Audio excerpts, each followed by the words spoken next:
Now, a random sampling of 125 members of parliament by the Daily Monitor indicates that 90% of them would like a return of the term limits. That's the presidential term limits. Well, that 90% actually does represent over about 108 MPs. 6 MPs of the 125 absented from voting or making a decision on the term limits. And I think about 11 were against the return of presidential term limits. Tonight on Newsnight, we discuss this whole debate on term limits, which has been before us before. But let's take a quick look at Andrew's take on what the MPs have decided, or the majority of them have decided. That on Newsnight.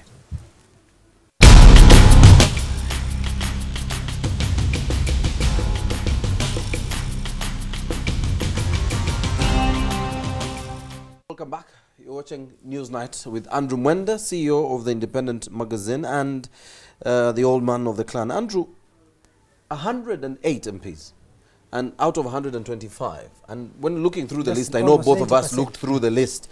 It is really a majority. It's a mixture of members of parliament across the board. Your take? Clearly, we need a return of term limits. That's First what of all, saying. I should declare one thing. I used to be a strong fanatic of term limits. I think I have lost my faith in term limits. Why?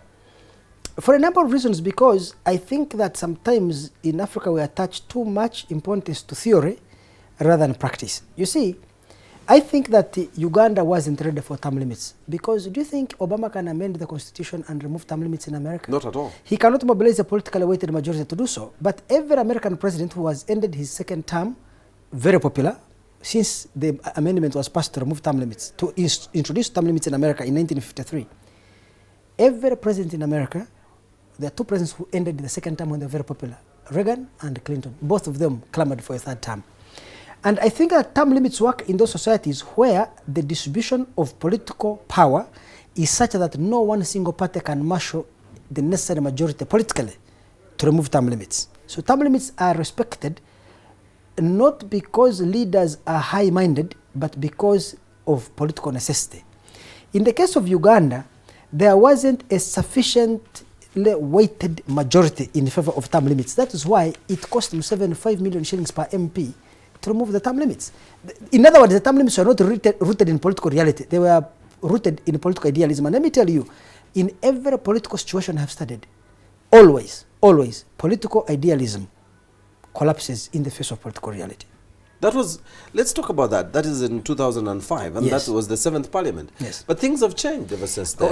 And the House seems to be, you know, leaning towards let me put a it demand for for you, term limits. Let me put it for you like this, Maurice. In fact, when I looked at the members of parliament in 2005, 90% wanted term limits restored.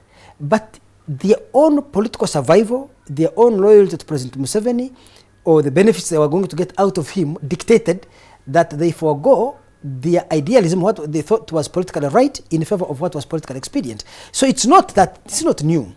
If they called a vote to, if Museveni said, if there was a campaign to remove term limits and Museveni did not want it to be removed, he would organize that NRM. An NRM caucus. You would be surprised Yes. all these NRM MPs Yes. would vote to retain term limits.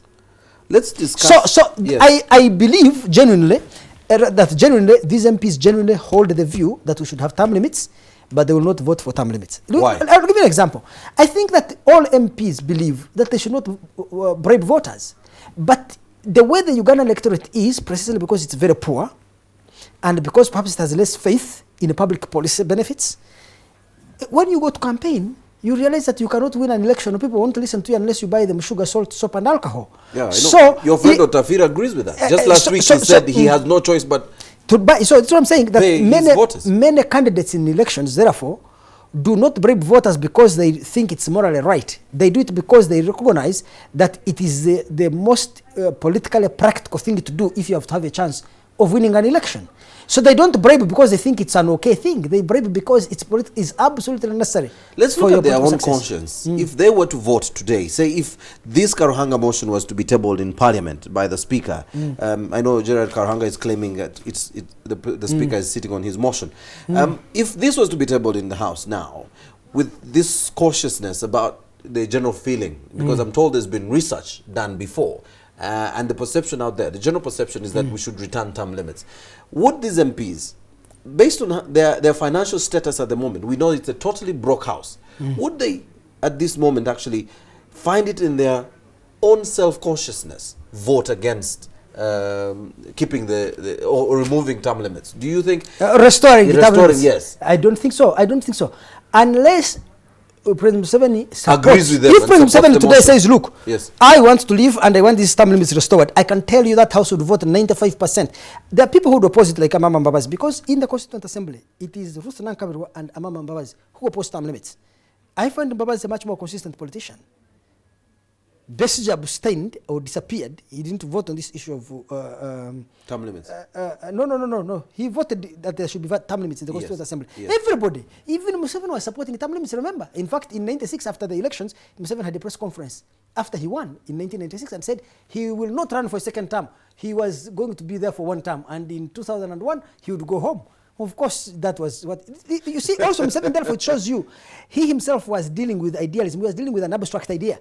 He had not yet dealt with the political reality of power. Because, you see, I'll give you an example. I am, I think, one of the persons who have spoken the most with President Kagame on the issue of term limits. And it's coming up Please, in Rwanda too. Take it from me. It's coming up in Rwanda Take too. it from me. Maurice, this is from the horse's mouth. I don't know if there is any human being who has discussed with President Kagame this issue more than me. 2017 is not very far. He strongly believes that he should not stay. But the more I talk to him and talk to the leaders of RPF, the leaders of the RDF, the army, the security services, the political establishment in Rwanda, I found that Kagame holds a position that is unattainable.